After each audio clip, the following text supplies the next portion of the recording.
बिस्मिल्लाहिर्रहमानिर्रहीम। अस्सलामुअलैकुम। उम्मीद है कि आप सब खैरियत से होंगे। आज हम इंटरमीडिएट पार्ट 2 के मैथ्स के सेकंड चैप्टर डिफरेंशिएशन की एक्सरसाइज 2.2 का आगाज़ करेंगे। एक्सरसाइज 2.2 एक लॉन्ग क्वेश्चंस के लिहाज से पूछी जाने वाली एक्सरसाइज है और इसके 5 क्वेश्चंस हैं। तो उन 5 क्वेश्चंस को इस वीडियो में हल करेंगे और मैं आपको समझाऊंगा कि इन क्वेश्चंस को कैसे करेंगे। एक्सरसाइज 2.2 का आगाज़ करने से कबल आप तमाम स्टूडेंट्स से दरख्वास्त है कि आप हमारे यूट्यूब चैनल अज़ीम एजुकेशन एचडी को सब्सक्राइब कर लें और साथ ही बेल आइकॉन को भी प्रेस कर लें ताकि हमारी हर आने वाली नई वीडियो नोटिफिकेशन के ज़रिए आप सब तक आसानी से पहुंच जाएं। एक्सरसाइज 2.2 का क्वेश्चन नंबर 1 आपको आपकी स्क्रीन पर नज़र आ रहा है और उसमें कहा जा रहा है find from first principles the derivative of the following expressions with respect to their respective independent variable. ये WRT का मतलब मैंने आपको पहले भी समझाया हुआ है। इसका मतलब होता है विद रिस्पेक्ट टू। ये एक मुखफ़फ़ है। W का मतलब होता है विद, R का मतलब होता है रिस्पेक्ट और टू का मतलब और T का मतलब होता है टू। अब यहाँ पे इस स्टेटमेंट के मुताबिक आप दो चीज़ें समझें। वो दो चीज़ें जो आपको बतानी हैं, इनमें से पहली चीज़ जो है वो मैंने आपको पहली एक्सरसाइज में भी बता चुका हूँ कि बाय डेफिनेशन मेथड हो, बाय फर्स्ट प्रिंसिपल हो या बाय AB इनिशियो मेथड हो, ये तीनों एक ही मेथड के अलग-अलग नाम हैं। लिहाजा आपसे डेफिनेशन के लिहाज से पूछा जाए तब भी आपने वही प्रोसीजर फॉलो करना है जो आपने पिछली एक्सरसाइज में 2.1 में किया था। अगर आपसे फर्स्ट प्रिंसिपल का कहा जाए तब भी आपने वही प्रोसीजर फॉलो करना है और अगर आपसे AB इनिशियो कहा जाए तब भी आपने वही प्रोसीजर को फॉलो करना है। इसके अलावा दूसरा आपको ये बताना था कि आप स्टेटमेंट दोबारा पढ़ें। स्टेटमेंट में कहा गया with respect to their respective independent variables. इसका क्या मतलब है? इसका ये मतलब है कि जैसा आपको फंक्शन दिया होगा, मिसाल के तौर पर एक फंक्शन हम यहाँ ले लेते हैं 7x+9। अब ये आपको एक फंक्शन दिया हुआ है, तो इसमें जो वेरिएबल होगा इंडिपेंडेंट वेरिएबल, जो आपको स्टेटमेंट भी कहा गया है, जो आपका इंडिपेंडेंट वेरिएबल होगा, आपने डेल्टा एक्स उस इंडिपेंडेंट वेरिएबल के लिहाज से लेना है। ठीक है, जैसे मिसाल के तौर पर यहाँ पे आपका इंडिपेंडेंट वेरिएबल आ रहा है एक्स, लिहाजा आप वो प्रोसीजर अप्लाई करते हुए एक्स का वेरिएबल के लिहाज से, इंडिपेंडेंट वेरिएबल के लिहाज से डेल्टा एक्स ही लेंगे। ठीक है, जैसे हम पिछले तमाम सवालों में लेते आए हैं। लेकिन अगर मिसाल के तौर पर अगर आपके पास कोई फंक्शन मुख्तलिफ आ जाए, जैसे 7t-9 इस तरह का आ जाए, अब यहाँ पे आपके पास जो इंडिपेंडेंट वेरिएबल आ रहा है वो है t। तो अब आप t को अप्रोच करवाएंगे डेल्टा t तक, यानी आप प्रोसीजर में, सवाल के तमाम प्रोसीजर में डेल्टा t और t की तमाम तर वैल्यूज़ को सॉल्व करेंगे। तो ये दो पॉइंट्स आपको समझाने थे। अब हम अपनी एक्सरसाइज 2.2 का आगाज़ करते हैं। तो एक्सरसाइज 2.2 का क्वेश्चन नंबर 1 का पार्ट 1 आपको आपकी स्क्रीन पर नज़र आ रहा है और वो है ax+b की होल पावर 3। अब आप देखें कि इसको स्टेटमेंट पढ़ें आप, तो उसमें कहा जा रहा है कि आप इसको फर्स्ट प्रिंसिपल मेथड से करें। तो 2.1 एक्सरसाइज में मैंने आपको वो मेथड समझा दिया हुआ है, लेकिन इसका पहला क्वेश्चन मैं आपको डिटेल में समझा देता हूँ ताकि जिन बच्चों ने हमें इस वीडियो में ज्वाइन किया है वो भी इस प्रोसीजर को समझ लें। तो देखें, जब आपके पास फर्स्ट प्रिंसिपल मेथड हो, AB इनिशियो मेथड हो या बाय डेफिनेशन मेथड हो, मैंने आपको पहले भी बता दिया कि ये एक ही मेथड के तीन अलग-अलग नाम हैं। लिहाजा इन तीनों मेथड्स का, यानी तीनों नामों का एक ही प्रोसीजर है।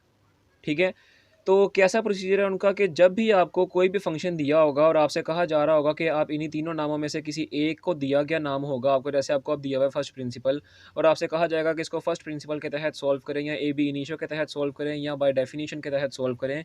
तो आप सबसे पहले क्या करेंगे, जो आपको फंक्शन दिया होगा उस फंक्शन को आप y के इक्वल लेट कर लेंगे और उस इक्वेशन का नाम आप दे देंगे इक्वेशन नंबर 1।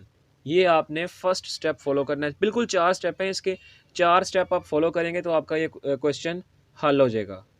तो पहला स्टेप यही था कि आपको जो भी फंक्शन दिया होगा उसको आप y के इक्वल लेट कर लें।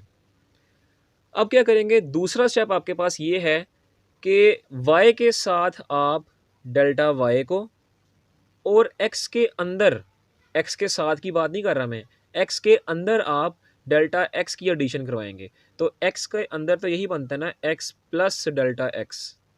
ठीक है, प्लस b का होल क्यूब। देखिए, मैंने यहाँ y को, उसके डेल्टा y को y के साथ प्लस किया है और यहाँ पे डेल्टा x को x के अंदर प्लस किया है। अगर साथ करना होता तो मैं यहाँ पे करता प्लस, इस वाली जगह पे साथ नहीं करना, आपने जो वेरिएबल होगा उसके साथ आपने डेल्टा एक्स को अंदर उसके प्लस करना है। ठीक है, तो ये था आपका दूसरा स्टेप। अब इस दूसरे स्टेप को आपने मज़ीद सॉल्व करना है, सिंप्लीफाई करना है और यहाँ से डेल्टा वाई की वैल्यू निकालनी है। तो डेल्टा वाई की वैल्यू आप कैसे निकालेंगे कि ये डेल्टा वाई की वैल्यू के साथ देखें, ये वाई जो है ये प्लस हो रहा है, हमें सिंपल डेल्टा वाई की वैल्यू चाहिए, तो वाई यहाँ प्लस हो रहा है, इक्वल की तरफ जाके माइनस हो जाएगा, तो ये बन जाएगा delta Y is equal to, इस फंक्शन को भी ए को भी आप अंदर मल्टीप्लाई करवा दें, ये बन जाएगा ए एक्स प्लस ए डेल्टा एक्स प्लस बी का होल क्यूब माइनस वाई। तो यहाँ पे हमने क्या किया, इस वाई को जो यहाँ प्लस हो रहा था इक्वल के इस तरफ ला के माइनस कर दिया। अब देखें इक्वेशन नंबर 1 की सूरत में आपके पास y की वैल्यू मौजूद है, तो उस y की वैल्यू आप यहाँ पुट कर दें तो ये बन जाएगी इक्वेशन ए एक्स प्लस बी का क्यूब। ये आपके पास इक्वेशन बन गई। अब आप डेल्टा y को मज़ीद सिंप्लीफाई करवाएं। अभी हमने सिर्फ 2 स्टेप किए हैं, पहला इसको y के इक्वलेट किया गिवन फंक्शन को, और दूसरा जो इक्वेशन बनी थी उसमें डेल्टा y और डेल्टा x की एडिशन करवाई है। अभी सिर्फ 2 स्टेप किए हैं, दूसरे स्टेप के बाद हम डेल्टा y की मज़ीद सिंप्लीफिकेशन कर रहे हैं। ठीक है, अब डेल्टा वाई की मज़ीद सिंप्लीफिकेशन करें, तो इसकी मज़ीद सिंप्लीफिकेशन कैसे करेंगे कि आप यहाँ पे जिस फंक्शन में जिस फैक्टर में आपका डेल्टा एक्स आ रहा होगा उस फैक्टर को मज़ीद सिंप्लीफाई करें। तो लिहाजा इस फैक्टर को आपने बिल्कुल नहीं छेड़ना, इस फैक्टर में डेल्टा एक्स आ रहा है, लिहाजा इस फैक्टर की आप मज़ीद सिंप्लीफिकेशन करें। तो कैसे सिंप्लीफिकेशन करेंगे, आपके जहन में यही आ रहा होगा कि मैं यहाँ पे ए प्लस बी के होल क्यूब का फॉर्मूला अप्लाई कर दूँ। तो ये फार्मूला आपने यहाँ पे बिल्कुल भी अप्लाई नहीं करना। क्यों नहीं करना, क्योंकि ये फार्मूला जब आप अप्लाई करेंगे तो आगे जाके कटिंग वगैरह बिल्कुल नहीं होगी और सवाल आपका पेचीदा हो जाएगा। करके देख लीजिएगा। लेकिन मैं आपको क्या कहूँगा, मैं आपको यही कहूँगा कि आप यहाँ पे बायनोमियल थ्योरम अप्लाई करें। अब ये है आपके पास बायनोमियल थ्योरम। ठीक है, इसको आप अच्छी तरह याद कर लें। ये बायनोमियल थ्योरम आपने इस फैक्टर के ऊपर अप्लाई करना है। अब आप में कई बच्चों के जहन में ये सवाल भी आ रहा होगा कि बायनोमियल थ्योरम हमारे पास 2 नंबरों के लिहाज का है और यहाँ पे हमारे पास 3 नंबर आ रहे हैं। तो ये आप हमेशा एक बात याद रखें कि जो डेल्टा एक्स वाली जो वैल्यू होगी वो आपकी हमेशा ए कंसीडर की जाएगी। ठीक है, यानी ए वाली वैल्यू हमेशा डेल्टा एक्स वाली वैल्यू कंसीडर करनी है। ठीक है, बाकी जितनी भी वैल्यू बच जाएँ वो आपने तमाम की तमाम एक्स कंसीडर करनी है। तो डेल्टा एक्स वाली वैल्यू के अलावा आपके पास ए एक्स प्लस बी बच रहा है, इसको आपने हमेशा एक्स ही कंसीडर करना है।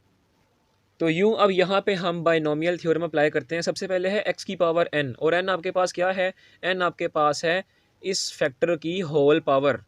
ठीक है, तो अब देखें एक्स आपके पास इस फैक्टर का क्या बन रहा है, वो बन रहा है ए एक्स प्लस बी, और एन चूँकि हमारे पास होल पावर है तो होल पावर बन रही है 3। ठीक है, प्लस एन पहले आ गया यानी 3 पावर पहले आ गई। एक्स की पावर में एक कमी करनी है तो ये हो जाएगा ए एक्स प्लस बी की पावर 3 बन रही थी, उसमें -1 कर दिया और साथ ए को मल्टीप्लाई करा दिया। ए आपके पास है delta x, a delta x. ठीक है, उसके बाद है n into n minus one यानी 3 इंटू 3 माइनस 1, क्योंकि n हमारे पास होल पावर है तो होल पावर हमारे पास 3 के बराबर है, डिवाइडेड बाय 2 फैक्टोरियल, और साथ x की पावर में n-2 होगा। अब तो x आपके पास है ए एक्स प्लस बी, इसकी पावर में n-2 होगा तो n आपके पास है 3 और -2 होगा और साथ a का स्क्वायर मल्टीप्लाई होगा, ये सो ऑन भी होता है।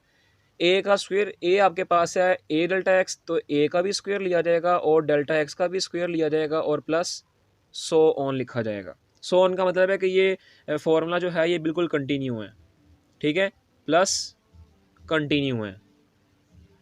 और इसके बाद माइनस वाला ये जो फैक्टर है ये बिल्कुल इसके साथ यहाँ पे करके लिख देते हैं, माइनस ए एक्स प्लस बी का होल क्यूब। अब आप देखिए कि अब इसमें सिंप्लीफिकेशन करवाएं, यानी कटिंग वगैरह कुछ हो रही है तो वो करवा दें। तो ये वाला माइनस का फैक्टर और ये वाला प्लस का फैक्टर ये आपस में कट जाएंगे। ठीक है, इसलिए मैंने आपको शुरू में कहा था कि आपने जो भी सिंप्लीफिकेशन करवानी है वो आपने डेल्टा एक्स वाली वैल्यू वाले फैक्टर में करवानी है, इसको आपने नहीं छेड़ना क्योंकि ये अगले स्टेप में कट जाएगा। ठीक है, ये तो ये कट गया और बाकी आपके पास ये जो पूरी वैल्यू बची है ये वाली, इसमें आप जो भी सिंप्लीफिकेशन हो रही है उसको करते हैं तो ये बन जाएगा 3 into a x plus B, यानी 3 into a x plus b की पावर है 3 - 1, तो 3 - 1 किसके बराबर होता है, वो 2 के बराबर होता है। और साथ ये ए डेल्टा एक्स मल्टीप्लाई हो रहा है तो उसको भी इसके साथ ए डेल्टा एक्स मल्टीप्लाई करवा दें, प्लस इस फैक्टर को आप कैलकुलेटर में मल्टीप्लाई करेंगे तो इसका आंसर आएगा आपके पास 3 भी लिख दिया, और साथ ए एक्स प्लस बी की पावर 3 - 2 यानी वो 1 बनती है, और साथ ए स्क्वायर डेल्टा एक्स का स्क्वायर बिल्कुल इसी तरह, यानी ये वाला फैक्टर बिल्कुल इसी तरह, और सो ऑन चलते जा रहे हैं। ठीक है, तो ये वैल्यू आपके पास किसके बराबर आ रही है, ये देखें शुरू से ही ये वैल्यू हमारे पास डेल्टा वाई के बराबर आ रही थी, तो ये हमने लिख दी डेल्टा वाई के बराबर आ रही है। अब आप देखें कि इस इक्वेशन में आपके पास क्या चीज़ कॉमन आ रही है, तो आपने हमेशा जो भी कॉमन आ रहा हो आपने हमेशा डेल्टा एक्स को ही कॉमन लेना है। आप देखें 3 भी कॉमन आ रहा है, ए भी कॉमन आ रहा है, जो भी कॉमन आ रहा होगा लेकिन आपने लेना ही सिर्फ डेल्टा एक्स को कॉमन है। ठीक है, तो डेल्टा एक्स को देखें, सबसे पहले एक और पॉइंट समझें कि डेल्टा एक्स यहाँ पे आ रहा है एक्स की पावर, डेल्टा एक्स की पावर 1, आगे आ रही है डेल्टा एक्स की पावर 2। इसका मतलब ये कंटिन्यू का मतलब ये है कि आगे जो भी वैल्यू होगी उसके साथ डेल्टा एक्स की पावर 3 होगी, और उससे आगे डेल्टा एक्स की पावर 4 होगी, यानी डेल्टा एक्स की पावर में इजाफा हो रहा है।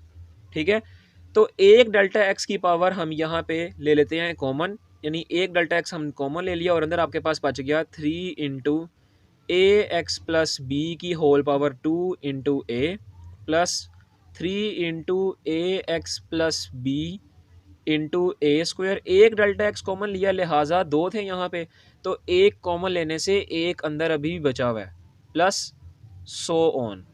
ठीक है, ये किसके बराबर आ गया, डेल्टा वाई के बराबर आ गया। अब यहाँ पे आपका दूसरा स्टेप पूरा ख़त्म हुआ है। पहला स्टेप आपने कैसे किया था कि पहले स्टेप में आपने जो भी फंक्शन था उसको वाई की इक्वलेंट किया, दूसरे स्टेप में आपने ये किया था कि दोनों जानिब इक्वेशन की जो बनी थी उसमें डेल्टा वाई और डेल्टा एक्स की एडिशन करवाई, और तीसरा स्टेप अब यहाँ पे आपका शुरू होगा कि जब आपके पास डेल्टा वाई की, ये जो डेल्टा वाई की वैल्यू निकाली थी यहाँ पे, इसको जब आप मज़ीद सिंप्लीफाई करवा के डेल्टा वाई की मोस्ट सिंप्लीफाइड वैल्यू निकाल लेंगे तो आप इक्वेशन में दोनों जानिब डेल्टा एक्स को डिवाइड करवा देंगे। ये आपका तीसरा स्टेप है कि जब आपके पास डेल्टा वाई की मोस्ट सिंप्लीफाइड वैल्यू आ जाएगी तब आप इक्वेशन में दोनों जानिब डेल्टा एक्स को डिवाइड करवा देंगे। तो ये हमने इक्वेशन में दोनों जानिब डेल्टा एक्स को डिवाइड करवा दिया, तो इससे क्या फ़ायदा हुआ कि ये डेल्टा एक्स जो हमने कॉमन लिया था, ये और ये डिवाइड करवाने वाला डेल्टा एक्स ये आपस में कट गए। बाकी वैल्यूज़ हम लिखते हैं यहाँ पे, तो बाकी आपके पास ये वैल्यू बच रही थी यहाँ से, तो वो मैंने यहाँ लिख दी। अब आपके पास चौथा और आखिरी स्टेप आपके पास ये है कि जब आपके पास डेल्टा वाई और डेल्टा एक्स की ये वैल्यू आ जाती है, डेल्टा एक्स को कटिंग कराने के बाद ये वैल्यू आ जाती है, तो आप क्या करते हैं, आप इक्वेशन में दोनों जानिब लिमिट अप्लाई करवा दें, जिसमें आपका डेल्टा एक्स अप्रोच कर रहा होगा 0 को। यहाँ भी लिमिट अप्लाई करा दी और यहाँ भी लिमिट अप्लाई कर दी जिसमें डेल्टा एक्स अप्रोच कर रहा है 0 को। ठीक है, अब आप ये बात याद रखेंगे, जब आप लिमिट अप्लाई कर रहे होते हैं, जब आपके पास फ्रैक्शन वाली लिमिट होती है, तो जो फ्रैक्शन में डिनोमिनेटर में जो होता है वही जब 0 को अप्रोच कर रहा हो लिमिट के दौरान, तो वो चीज़ आपके पास बराबर हो जाती है उसके डिफरेंशियल से, उसके डिफरेंशियल से बराबर हो जाती है। तो ये आपके पास बराबर आ जाएगा d Y over d x के, यानी ये फैक्टर आपके पास बराबर आ गया d Y over d x के। और राइट हैंड साइड पे जहाँ जहाँ इक्वेशन में डेल्टा एक्स आ रहा होगा वही सिर्फ 0 होगा, बाकी किसी वैल्यू को आपने नहीं छेड़ना। लिहाजा पहली वाली वैल्यू में डेल्टा एक्स कहीं भी नहीं आ रहा, तो ये बिल्कुल इसी तरह लिखी जाएगी 3a into a x plus b का होल स्क्वायर, और अगली इस वैल्यू में डेल्टा एक्स आ रहा है, लिहाजा ये डेल्टा एक्स जब 0 होगा तो ये सारे फैक्टर को 0 कर देगा, क्योंकि 0 के साथ जब भी कोई वैल्यू मल्टीप्लाई होती है वो सारे के सारा 0 हो जाता है। और ये सो ऑन का मतलब ये है कि डेल्टा एक्स की पावर में इजाफा हो रहा है, इसका मतलब आगे लाजमी सी बात है डेल्टा एक्स स्क्वायर होगा, उससे आगे डेल्टा एक्स क्यूब होगा, तो वो डेल्टा एक्स जैसे जैसे 0 होते जाएंगे अगली तमाम की तमाम वैल्यूज़ 0 होती चली जाएंगी। ठीक है, तो यूँ आपका D Y over d x का आंसर आ जाएगा 3a into a x plus b का होल स्क्वायर, और ये है आपका ए एक्स प्लस बी के पावर 3 का रिक्वायर्ड डेरिवेटिव। तो यहाँ पे आपको क्वेश्चन नंबर 1 का पार्ट 1 मुकम्मल ख़त्म होता है। तो उम्मीद है आपको ये समझ आया होगा। अब क्वेश्चन नंबर 1 का पार्ट 2 आपको आपकी स्क्रीन पर नज़र आ रहा है, और वो है 2x प्लस 3 की होल पावर 5। क्वेश्चन नंबर 1 का पार्ट नंबर 1 मैंने आपको बहुत डिटेल से समझा दिया है, तो उम्मीद है आपको वो क्वेश्चन समझ आया होगा, और प्रोसीजर समझाना मेरा मेन थीम था, तो उम्मीद है आपको प्रोसीजर भी समझ लग गया होगा।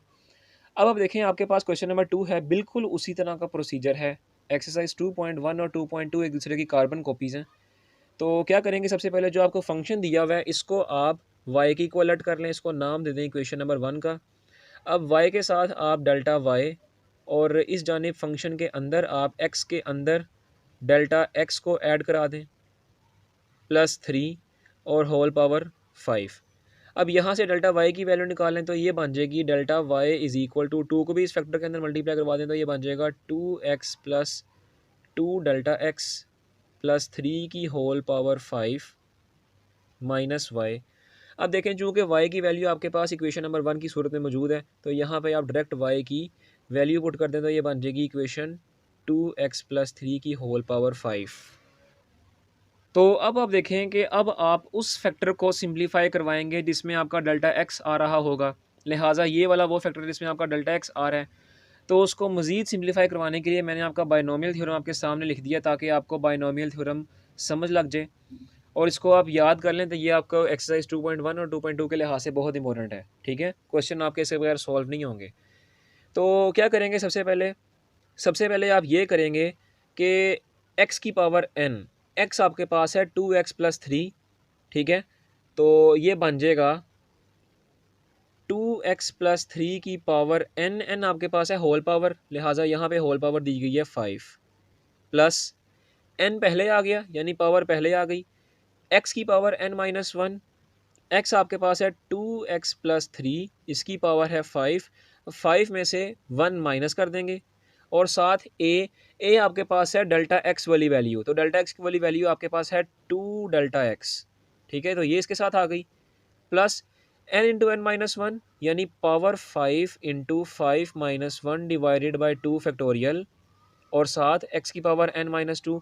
तो x आपके पास देखें 2x प्लस 3 था, उसकी पावर है n-2 यानी 5-2 और साथ a का स्क्वायर, a आपके पास है 2 डेल्टा x, तो 2 का स्क्वायर देखें क्या होगा, वो होगा 4 और डेल्टा x का भी लिया जाएगा स्क्वायर प्लस सो ऑन। और ये वाला जो फैक्टर है, ये वाला फैक्टर बिल्कुल यहाँ पे इसके साथ लिख देते हैं, ये हो जाएगा माइनस इंटू 2x प्लस 3 की होल पावर 5।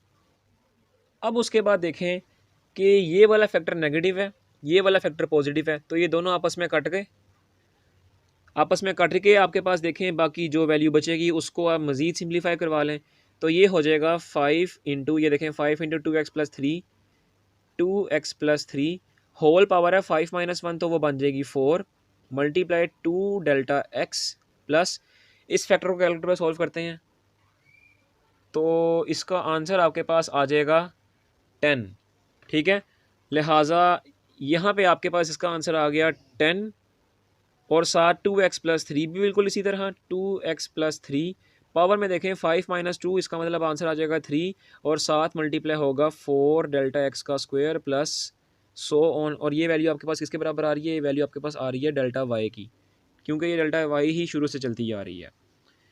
उसके बाद देखें, उसके बाद आप क्या करेंगे, उसके बाद आप इसमें जब आपके पास डेल्टा वाई की ये वैल्यू आ जाती थी तो आप डेल्टा एक्स को कॉमन लेते थे। मैंने आपको शुरू में यही बता दिया कि आपने डेल्टा एक्स को ही कॉमन लेना है, बाकी किसी को कॉमन नहीं लेना। तो यहाँ पे आप डेल्टा एक्स को कॉमन ले लें तो अंदर आपके पास बच जाएगा ये 5 और ये 2, 5 मल्टीप्लाई 2 इज़ इक्वल टू 10 और बाकी बच गया 2x प्लस 3 की होल पावर 4 प्लस इस 10 को इस 4 को मल्टीप्लाई किया तो ये हो जाएगा 40 और 2x प्लस 3 की होल पावर 3, एक डेल्टा x कॉमन लिया लिहाजा एक बच जाएगा प्लस सो ऑन, ये वैल्यू भी बराबर आ गई डेल्टा y की। अब आपके पास डेल्टा y की मोस्ट सिंप्लीफाइड वैल्यू आ गई है। पता कैसे चलेगा कि मोस्ट सिंप्लीफाइड वैल्यू है, जब आप डेल्टा x कॉमन ले लेंगे तो वही वैल्यू आपकी मोस्ट सिंप्लीफाइड वैल्यू होगी। अब क्या करेंगे, जब आपके पास डेल्टा y की मोस्ट सिंप्लीफाइड वैल्यू आ जाती थी तो आप इक्वेशन में दोनों जानिब डेल्टा x को डिवाइड करवाते थे, यहाँ भी डिवाइड करवा दिया, यहाँ भी डिवाइड करवा दिया। डिवाइड करवाने से क्या हुआ कि ये डेल्टा एक्स इस डेल्टा एक्स से कट जाएगा। अब बाकी जो वैल्यू बनती है वो हम यहाँ लिखते हैं। तो कटिंग करवाने के बाद आपकी डेल्टा वाई और डेल्टा एक्स की वैल्यू ये मैंने लिख दी है। अब क्या करेंगे, जब आपके पास डेल्टा वाई और डेल्टा एक्स की मोस्ट सिंप्लीफाइड वैल्यू आ जाती है तो आप लिमिट अप्लाई करते हैं इक्वेशन में दोनों जानिब, जिसमें आपका डेल्टा एक्स अप्रोच कर रहा होता है 0 को, यहाँ भी लिमिट अप्लाई कर दी और यहाँ भी लिमिट अप्लाई कर दी जिसमें डेल्टा एक्स अप्रोच कर रहा होगा 0 को। तो ये वाला फैक्टर जो है ये बन जाएगा dy ओवर dx और अगला वाला फैक्टर जो है अगली वाली इक्वेशन में देखें, जहाँ जहाँ डेल्टा एक्स आ रहा होगा वही सिर्फ ज़ीरो होगा, बाकी कोई वैल्यू ज़ीरो नहीं होगी। इसका मतलब इस फैक्टर में, पहले वाले फैक्टर में डेल्टा एक्स नहीं आ रहा, ये हूबहू इसी तरह लिखा जाएगा 10 इंटू 2x+3 की होल पावर 4। आगे यहाँ भी डेल्टा एक्स आ रहा है, उससे अगले में डेल्टा एक्स स्क्वायर आ रहा होगा, उससे अगले में डेल्टा एक्स क्यूब आ रहा होगा, लिहाजा अगली तमाम की तमाम वैल्यूज़ ज़ीरो होती चली जाएंगी। ठीक है, तो यूँ आपका D Y over d x का आंसर आ जाएगा 10 इंटू 2x+3 की होल पावर 4, और ये है आपके रिक्वायर्ड 2x+3 की होल पावर 5 का डेरिवेटिव। उम्मीद है आपको समझ आई होगी।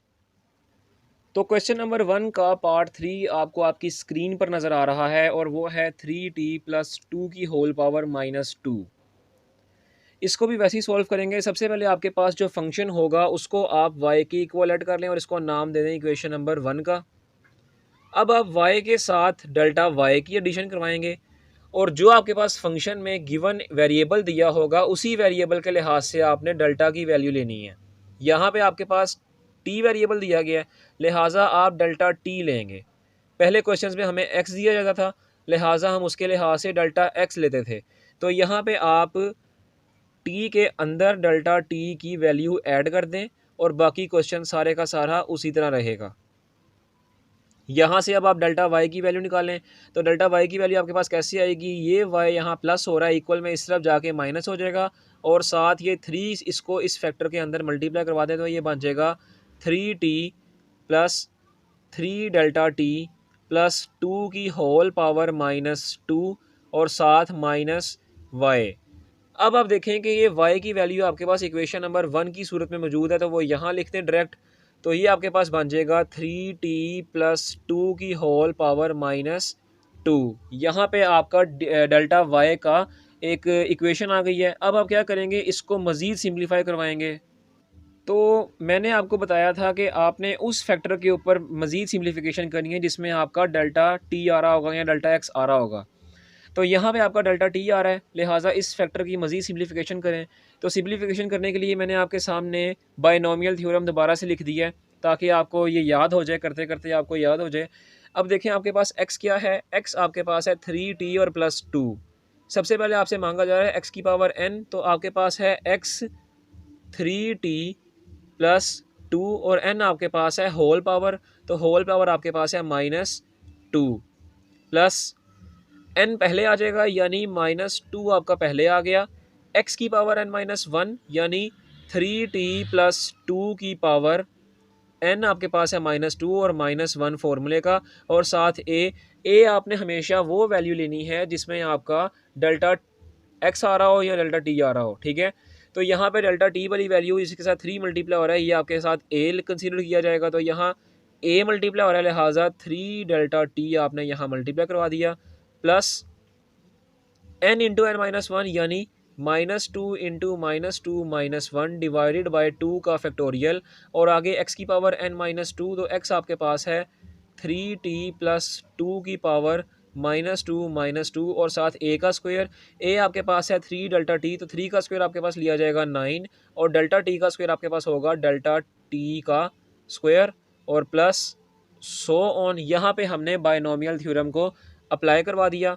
उसके बाद देखें कि ये माइनस वाला जो फैक्टर है इसको हम बिल्कुल नीचे यहाँ पे लिख देते हैं, -3t+2 की होल पावर -2। इससे क्या फ़ायदा हुआ सिम्प्लीफिकेशन से, कि ये वाला फैक्टर पॉजिटिव था, ये और ये वाला फैक्टर नेगेटिव था, ये आपस में कैंसल आउट हो गए, और बाकी जो वैल्यू बचेंगी वो हम लिखते हैं यहाँ पे। तो इसको मज़ीद सिम्प्लीफाई करते हैं, ये देखें ये आपके पास बन जाएगा प्लस और ये माइनस, ये हो जाएगा -2 इंटू 3t+2 की होल पावर है -2 -3, ये बन जाएगा -3, और साथ 3 डेल्टा टी इसी तरह मल्टीप्लाई हो गया, प्लस इस पूरे के पूरे फैक्टर को सॉल्व करते हैं कैलकुलेटर पे। तो ये मैंने करके रखा हुआ है, इसका आंसर मेरे पास क्या आ रहा है, इसका मेरे पास आंसर आ रहा है 3। तो यूँ आपके पास इसका आंसर आ जाएगा 3, और आगे 3t+2 और उसकी होल पावर है -2 ये तो हो जाएगी -4, और साथ 9 और डेल्टा टी का स्क्वायर बिल्कुल इसी तरह मल्टीप्लाई हो जाएगा, प्लस सो ऑन। और उसके बाद देखें ये वैल्यू आपके पास किसके बराबर आ रही है, ये वैल्यू आपके पास डेल्टा वाई के बराबर आ रही है, तो डेल्टा वाई भी हम यहाँ पे लिख देते हैं। अब इसके बाद देखें कि इसके बाद आप डेल्टा टी कॉमन ले लें। हमेशा मैंने आपको यही कहा कि जो डेल्टा वाली वैल्यू होगी वो कॉमन लेनी है, चाहे एक्स हो, चाहे टी हो, चाहे जेड हो, चाहे फलां फलां जो भी हो, डेल्टा टी वाली वैल्यू कॉमन लेनी है। तो डेल्टा टी वाली वैल्यू कॉमन ले लेते हैं। अंदर बचेगा आपके पास -2 को मल्टीप्लाई करवा दें 3 से, तो ये हो जाएगा -6 और 3t प्लस 2 की होल पावर -3 प्लस 9 को मल्टीप्लाई करवा दें 3 से, तो ये बन जाएगा 27 और अंदर बचेगा 3t प्लस 2 की होल पावर -4। एक डेल्टा एक्स कॉमन लिया, लिहाजा एक डेल्टा टी कॉमन लिया, लिहाजा एक डेल्टा टी अंदर लाजमी बचेगा और आगे सो ऑन। ये आपके पास डेल्टा टी कॉमन लेने के बाद ये वैल्यू बन जाएगी और लाजमी सी बात है ये डेल्टा वाई के ही बराबर है। तो जब आपके पास डेल्टा वाई की ये वैल्यू आ जाती है जिसमें हम डेल्टा टी कॉमन ले लेते हैं, तो उसके बाद क्या करते हैं, उसके बाद आप दोनों जानिब डेल्टा टी को ही डिवाइड करवाएंगे। ठीक है, क्योंकि हमने असल में इस डेल्टा टी को रिड्यूस करना है ना, तो इस डेल्टा वाली वैल्यू को रिड्यूस करने के लिए उसके रिस्पेक्ट हमने वेरिएबल वाली चीज़ लेनी है। पहले एक्स आता था तो हम डेल्टा एक्स लेते थे, अब टी आ रहा है तो लाजमी सी बात है डेल्टा टी ही लेंगे। तो दोनों जानिब हमने डेल्टा टी को डिवाइड करवा दिया। इसको डिवाइड करवाने से क्या फ़ायदा हुआ कि ये डेल्टा टी और ये डेल्टा टी आपस में कट गया, बाकी जो वैल्यू बचती है उसको हम लिखते हैं यहाँ पे। तो ये हमने delta Y over delta T की इन दोनों डेल्टास को आपस में डिवाइड करवाने के बाद जो बाकी वैल्यू बची वो हमने यहाँ लिख दी। अब जब आपके पास delta Y over delta T की मोस्ट सिंप्लीफाइड वैल्यू आ जाती है तो आप इक्वेशन में दोनों जानिब लिमिट अप्लाई करते हैं, जिसमें आपके पास डेल्टा वाली वैल्यू अप्रोच कर रही होती है 0 को, तो डेल्टा टी आ रहा है तो डेल्टा टी को आप 0 को अप्रोच करवाते हैं। यहाँ भी लिमिट अप्लाई कर दी और यहाँ भी लिमिट अप्लाई कर दें जिसमें डेल्टा टी अप्रोच कर रहा है 0 को। अब ये वाली वैल्यू आपके पास बन जाएगी डिफरेंशियल, तो वो बन जाएगा d Y over d t, क्योंकि टी के लिहाज से वेरिएबल है। और राइट हैंड साइड पे जहाँ जहाँ डेल्टा टी आ रहा होगा सिर्फ वही 0 होगा, बाकी कोई वैल्यू 0 नहीं होगी। लिहाजा -6 इंटू 3t प्लस 2 की होल पावर -3, ये इसी तरह रहा। यहाँ डेल्टा टी आ रहा है, आगे डेल्टा टी की पावर 2 आ रही होगी, उससे आगे डेल्टा टी की पावर 3 आ रही होगी। लिहाजा अगली तमाम की तमाम वैल्यूज़ लिमिट 0 होने की वजह से सारी की सारी 0 हो गई। यूँ आपका D Y over d t यानी 3t प्लस 2 की पावर -2 का डेरिवेटिव आ जाएगा -6। अच्छा, यहाँ पे देखें ये जो आपके पास फैक्टर बन रहा है, ये फैक्टर है, इसकी पावर है नेगेटिव। अगर मैं इसको डिनोमीटर में ले जाता हूँ तो पावर पॉजिटिव हो जाएगी। तो बुक के मुताबिक इन्होंने आंसर यही दिया हुआ है 3t प्लस 2 की होल पावर नीचे ले गए तो ये हो जाएगा +3। ठीक है, तो यहाँ पे हमारा d Y over d t और क्वेश्चन नंबर 1 का पार्ट नंबर 3 बिल्कुल ख़त्म होता है। तो उम्मीद है आपको क्वेश्चन नंबर 3 की भी समझ आई होगी। तो क्वेश्चन नंबर 1 का पार्ट नंबर 4 आपको आपकी स्क्रीन पर नज़र आ रहा है, वो है 1/ax प्लस बी की होल पावर 5। अब इसको किस तरह सिंप्लीफाई करें, देखें आप इसको इस तरह यानी फ्रैक्शन फॉर्म में भी सिंप्लीफाई करवा सकते हैं, लेकिन वो आपके लिए ज़रा स्टेप में इजाफा होगा, क्योंकि पहले आप जब इसको फ्रैक्शन में रहने देंगे तो सबसे पहले आप एलसीएम लेंगे, एलसीएम लेने के बाद बायनोमियल थ्योरम को अप्लाई करेंगे। ठीक है, तो जाहिर सी बात है एलसीएम वाले स्टेप्स में इजाफा हो रहा है, तो उन स्टेप्स में इजाफा ना करवाने के लिए हम क्या करते हैं, हम इसकी फ्रैक्शन को ख़त्म करते हैं। तो फ्रैक्शन को ख़त्म कैसे करेंगे, ये फैक्टर देखें डिनोमिनेटर में इसकी पावर प्लस है, पॉजिटिव है, इसको इस फैक्टर को डिनोमिनेटर से हम न्यूमिनेटर में ले जाते हैं। तो ये आप हमेशा बात याद रखें कि जब भी किसी भी फ्रैक्शन से अगर डिनोमिनेटर से न्यूमिनेटर और न्यूमिनेटर से डिनोमिनेटर में अगर पावर्स जाएं यानी फैक्टर्स जाएं तो उनकी पावर प्लस हो तो माइनस, माइनस हो तो प्लस हो जाती हैं।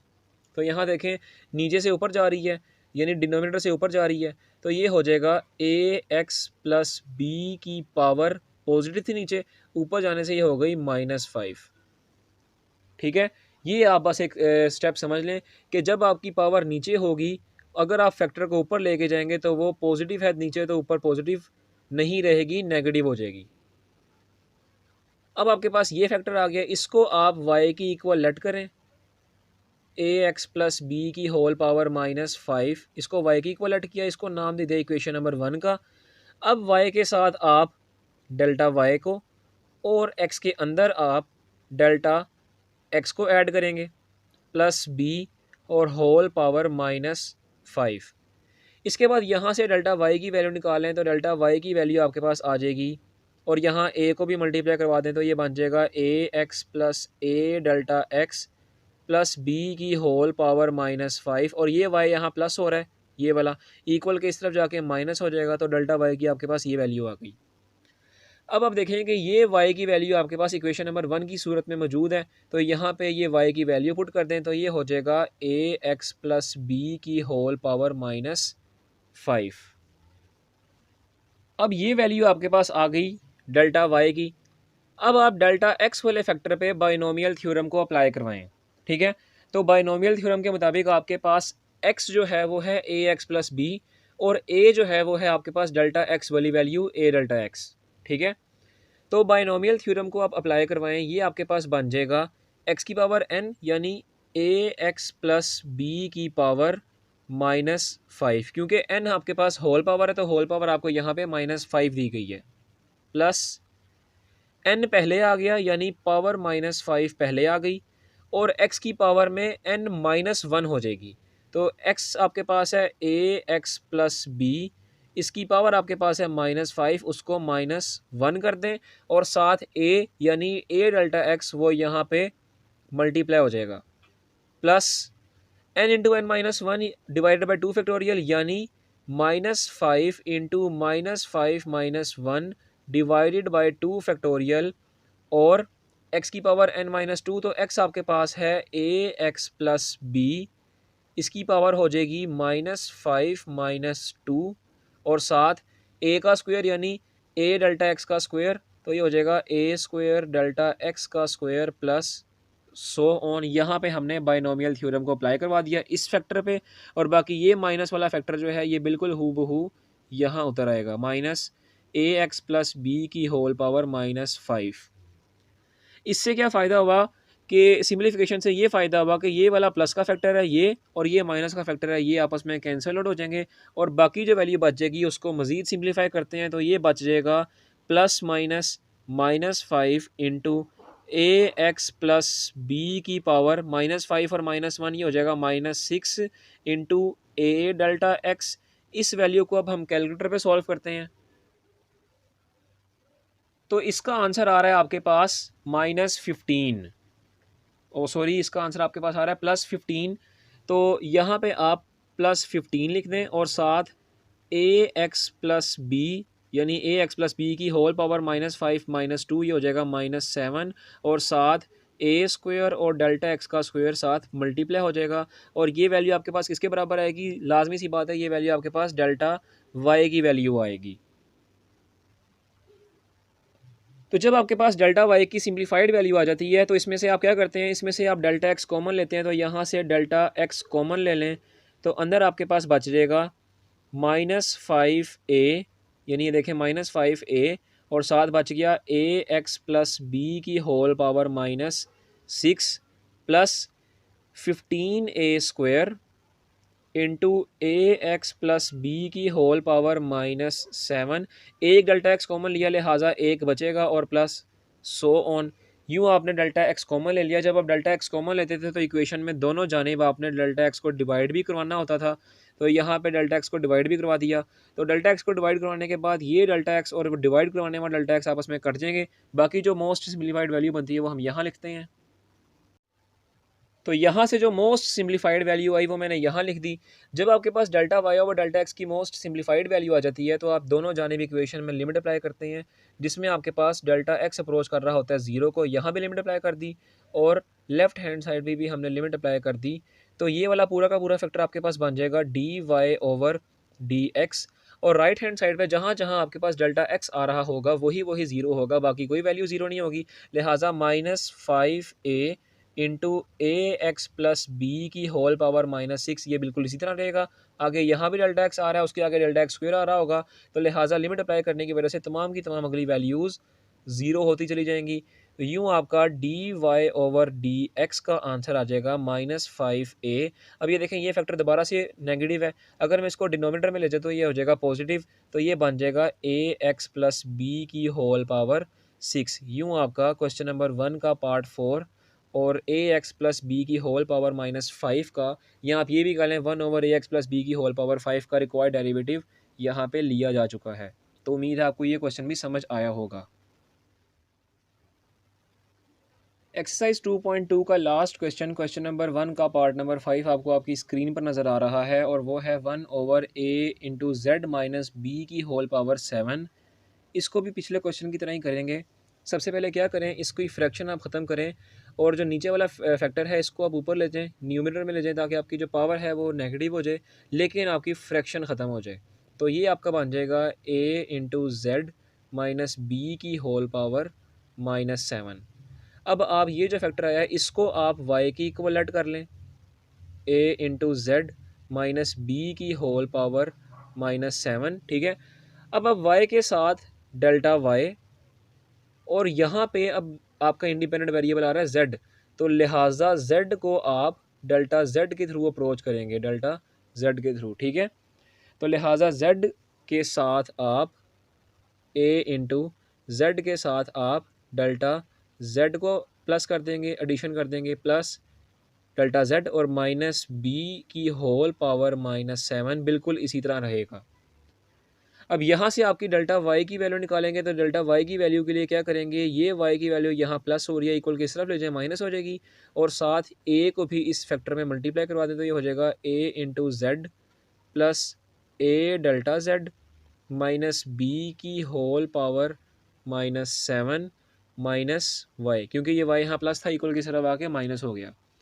अब देखें कि इसको नाम दिया था इक्वेशन नंबर 1 का।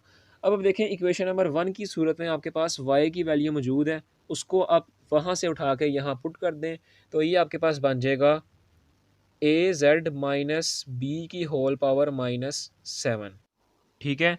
ये आपकी डेल्टा y की मोस्ट सिंप्लीफाइड इक्वेशन आ गई। तो उसके बाद क्या करेंगे आप, जब आपके पास डेल्टा वाई की सिम्प्लीफाइड इक्वेशन आ जाती है तो आप क्या करते हैं, जो आपके पास डेल्टा वाला फैक्टर होता है, अब तो डेल्टा जेड आ रहा है ना, तो जो डेल्टा जेड वाला जो फैक्टर होता है उस डेल्टा जेड वाले फैक्टर के ऊपर आप बाइनोमियल थ्योरम को अप्लाई कर देते हैं। तो यहाँ पे आप बाइनोमियल थ्योरम को अप्लाई करें। सबसे पहले देखें आपके पास एक्स क्या है, एक्स आपके पास है ए जेड माइनस बी और ए आपके पास क्या है, वो है ए इंटू डेल्टा जेड, ठीक है। तो सबसे पहले आपके पास मांगा जा रहा है एक्स की पावर एन, तो एक्स आपके पास है ए जेड माइनस बी की पावर एन, तो पावर आपके पास है होल पावर यहाँ इसके मुताबिक है -7 प्लस एन आपके पास शुरू में आ जाएगा, एन आपके पास है -7, वो शुरू में आ गया, और एक्स की पावर n-1, एक्स आपके पास है ए जेड माइनस बी की पावर n-1 यानी -7 -1। उसके बाद क्या होगा, साथ ए मल्टीप्लाई हो रहा है, ए आपके पास है ए डेल्टा जेड, तो ए डेल्टा जेड को आपने साथ मल्टीप्लाई करवा दिया, plus n into n-1 divided by 2 factorial, n आपके पास है -7, तो लिहाजा -7 इंटू -7 -1 डिवाइडेड बाई 2 फैक्टोरियल, और साथ एक्स की पावर n-2, लिहाजा एक्स आपके पास है ए इंटू जेड माइनस बी की पावर -7 -2 और साथ ए का स्क्वायर, ए आपके पास है ए इंटू डेल्टा जेड, तो वो उसका स्क्वायर लिया जाएगा, ए स्क्वायर डेल्टा जेड का स्क्वायर प्लस सो ऑन। यहाँ पे आपने बाइनोमियल थ्योरम को अप्लाई कर दिया और ये माइनस वाला फैक्टर आपने बिल्कुल हूबहू नीचे लिख दिया, माइनस ए जेड माइनस बी की होल पावर -7। तो उसके बाद क्या करते हैं, उसके बाद हम ये करेंगे कि ये वाला जो फैक्टर हमने लिया था माइनस वाला और ये वाला प्लस वाला, ये आपस में कैंसल आउट हो जाएंगे। ये जब आपके आपस में कैंसल आउट हो गए तो बाकी आपके पास जो बचेगा उसको सिंप्लीफाई करवाएं। तो ये बराबर आ रहा है डेल्टा वाई के plus -7 into A Z minus B की पावर -7 -1, ये हो जाएगा -8 और साथ ए डेल्टा जेड, और इसको कैलकुलेटर पे सॉल्व करते हैं तो इसका आंसर आपके पास आ जाएगा 28, लिहाजा ये हो जाएगा +28 और साथ ए जेड माइनस बी की होल पावर -7 -2, तो ये हो जाएगी -9 और साथ ए स्क्वायर और डेल्टा जेड का स्क्वायर आपस में यूं ही मल्टीप्लाई हो जाएगा और साथ प्लस सो ऑन। उसके बाद देखें कि यहाँ से आपके पास डेल्टा जेड कॉमन आ रहा है, तो डेल्टा जेड आप कॉमन ले लें तो ये बच जाएगा आपके पास delta Y is equal to delta Z common ले लिया और अंदर आपके पास बच गया -7a into A Z minus B की whole power -8 plus 28a square multiply by A Z minus B की होल पावर -9। एक डेल्टा जेड कॉमन लिया लिहाजा एक अंदर बच जाएगा प्लस सो ऑन। तो यूँ हमने डेल्टा जेड कॉमन ले लिया। जब आप डेल्टा जेड कॉमन ले लेंगे तो आप दोनों जानिब इक्वेशन में डेल्टा जेड को डिवाइड भी करवा दें। दोनों जानिब डेल्टा जेड को डिवाइड करवा दिया।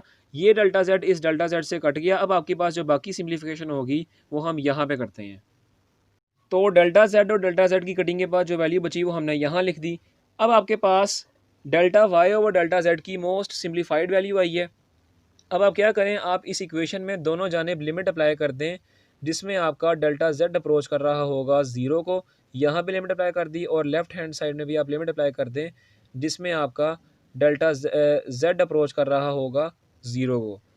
अब आपके पास ये वाली जो वैल्यू होगी, ये वैल्यू बन जाएगी D Y over D Z बनेगी, डी एक्स या डी टी नहीं बनेगी, क्योंकि जेड हमारा इंडिपेंडेंट वेरिएबल है।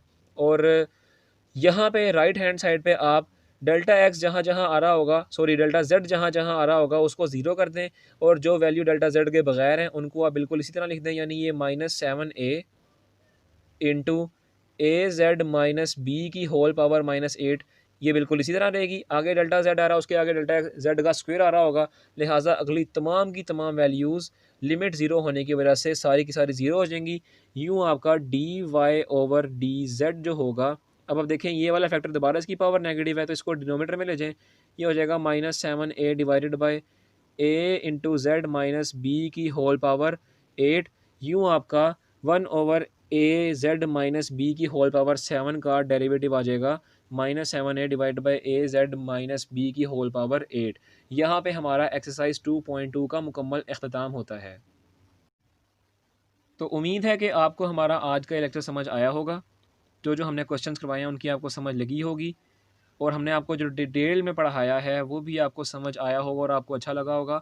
तो लिहाजा वीडियो पसंद आने की सूरत में इस वीडियो को लाइक कर दें, क्योंकि लाइक करने के बिल्कुल पैसे नहीं लगते। और अगर आपको हमारा पढ़ाने का तरीका अच्छा लग रहा है और अगर आप हमसे मज़ीद क्लासेस लेना चाहते हैं तो हमारे चैनल को सब्सक्राइब कर दें, और जो कि हमारा चैनल जिसका नाम अज़ीम एजुकेशन एचडी है और हमने हाल ही में बनाया है, तो इसको सब्सक्राइब कर दें। साथ ही बेल आइकॉन को भी प्रेस कर लें ताकि हमारी हर आने वाली नई वीडियो नोटिफिकेशन के ज़रिए आप सब तक आसानी से पहुंच जाएँ। हमारे इस अज़ीम एजुकेशन एचडी जो हमने नया चैनल अपनाया है, बल्कि यूट्यूब पे ही नया चैनल को खोला है, तो उसका यही मकसद है कि आपको आपके निसाब के मुताबिक एक एक सवाल करवाया जाए, ताकि आपको पेपर की तैयारी करते हुए या किसी भी किस्म की तैयारी करते हुए, ई कैट का टेस्ट हो, जो भी टेस्ट हो, फ़लाँ टेस्ट हो, एक एक सवाल कराया ताकि आपको ये तैयारी करते हुए किसी किस्म की प्रॉब्लम दरपेश ना आ रही हो। तो लिहाजा हमारे चैनल को सब्सक्राइब कर दें, वीडियो को लाइक कर दें, और इस तरह की इन्फॉर्मेटिव वीडियो जो जिसमें आपको एक एक सवाल कराया जा रहा है, और मैं शर्त लगा के कह सकता हूँ कि इस तरह के क्वेश्चंस आपको पूरी यूट्यूब पे पूरे क्वेश्चंस नहीं मिलेंगे। लिहाजा आप हमारे चैनल को सब्सक्राइब कर दें, वीडियो को लाइक कर दें, और इस वीडियो को अपने दोस्तों से, क्लासमेट से भी शेयर करें ताकि उनका भी भला हो और हमारा भी भला हो जाए। अगली वीडियो में इंशाल्लाह ताला 2.3 एक्सरसाइज का आगाज़ करेंगे। तो लिहाजा अगली वीडियो में फिर मुलाकात होगी, तब तक के लिए इजाज़त दीजिए। अल्लाह हाफ़िज़।